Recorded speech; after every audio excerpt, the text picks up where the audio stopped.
વિસાવદરની પેટા ચૂંટણીના પરિણામ આવ્યાને આજે અઠવાડિયું થઈ ગયું છે, પણ આમ આદમી પાર્ટી હજુ પણ આ જીતની ઉજવણી કરી રહી છે.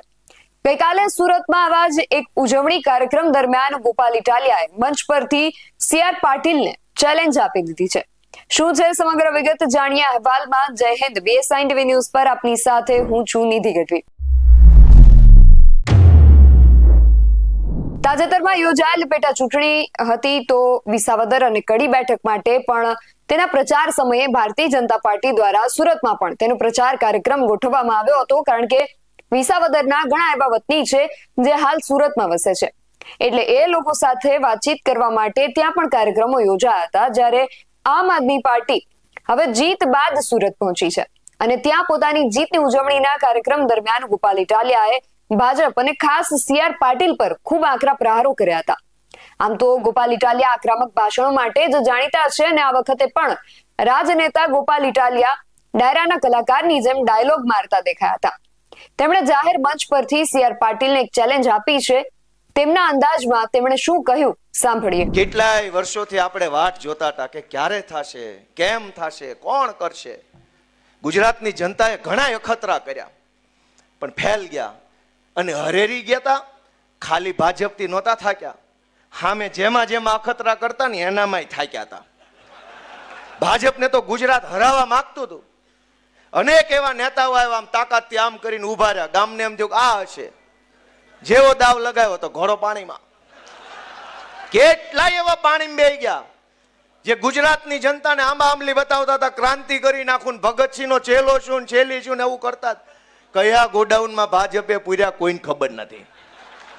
લોકો ભાજપથી તો થાક્યા હતા, આવા ગદ્દારોથી પણ થાકી ગયા હતા. બે બાજુનો થાક હતો અને આ થાક ઉતર્યો ને એની ખુશી આખા ગુજરાતમાં છે કે હવે થાક ઉતર્યો. ગોપાલ ઇટાલિયા તૂટશે નહીં, પણ ગોપાલ ઇટાલિયા ભાજપનો ઘમંડ તોડશે, એ વાતની ખુશી આખા ગુજરાતને છે દોસ્તો. કે દિવસના ચાળે ચડ્યા હતા, ઉપાડો લીધો તો CR પાટીલે.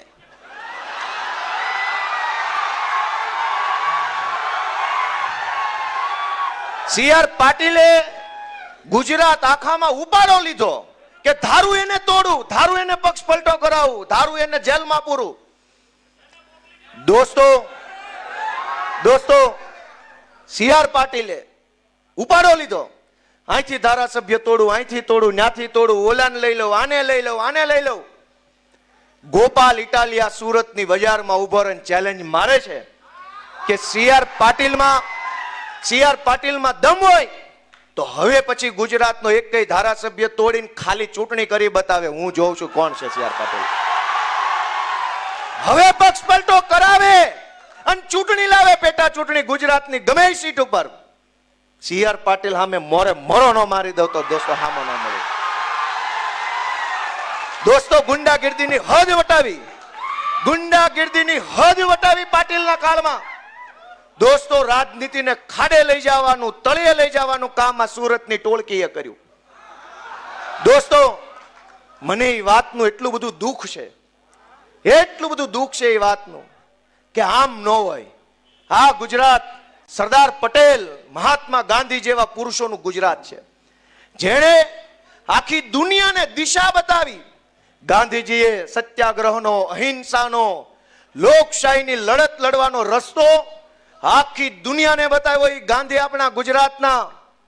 જે સરદાર પટેલે માણસને બળુકો બનાવવાનું કામ કર્યું, ખેડૂતો માટે સત્યાગ્રહ કર્યા, સરદારનું બિરુદ મળ્યું ખેડૂત માટે લડતા લડતા. ઈ ગાંધી અને ઈ સરદારના ગુજરાતમાં બુટલેગરોના હાથમાં સરકાર આવી, એ વાત ખટકે છે મને. ઈ વાત ખટકે છે કે ગાંધીનું ગુજરાત બુટલેગરના હાથમાં ન હોવું જોઈએ ભાઈ સાહેબ. અને અમે હાથ ઉપર હાથ રાખીને નિરાશ થઈને બેસી રહેવા વાળા માણસો નથી. અમે સંકલ્પ કર્યો કે કોઈ બોલે કે કોઈ ન બોલે, કોઈ લડે કે કોઈ ન લડે, કોઈને ફરક પડે કે ન પડે, ગોપાલ ઇટાલિયા આમ આદમી પાર્ટી એ લડશે, બોલશે, અવાજ ઉઠાવશે ને બુટલેગરોને હટાવી જનતાનું શાસન લાવશે દોસ્તો. અને આઝાદીની લડાઈમાંથી આપણે શું શીખ્યા કે એક ગાંધી બાપુ, એક સરદાર પટેલ, એણે એવો સંકલ્પ લીધો કે હું આ દેશને અંગ્રેજોની ગુલામીમાંથી આઝાદ કરાવીશ. ગાંધીજી પાસે શું હતું? પૂરા લુગડાઈ નહોતા પહેરવા માટે, બીજું તો શું હોય? સરદાર પટેલ પાસે શું હતું? કોઈ વસ્તુ નહીં, એક મક્કમ મનોબળ. અંગ્રેજો પાસે પોલીસ, અંગ્રેજો પાસે તોપ, અંગ્રેજો પાસે બંદૂક, અંગ્રેજો પાસે પૈસા, અંગ્રેજો પાસે ગુંડા, અંગ્રેજો પાસે તમામ સત્તા, અને એક બાજુ ગાંધી અને સરદાર. દોસ્તો, સત્તાનું બળ મોટું બળ નથી, પોલીસનું બળ મોટું બળ નથી, રૂપિયાનું બળ મોટું બળ નથી, ગુંડાનું બળ મોટું બળ નથી. દુનિયાની તમામ તાકાત લાગી જાય તો પણ સત્તાનું બળ મોટું બળ નથી. માણસનું મનોબળ છે એ દુનિયાનું સૌથી મોટું બળ છે. અને આઝાદીની લડાઈ એ મનોબળથી લડાઈ. એક તરફ સત્તાનું બળ, એક તરફ મનોબળ. ઇતિહાસ આપણી નજર સામે છે. કોણ જીત્યું? સત્તાનું બળ જીત્યું કે મનોબળ?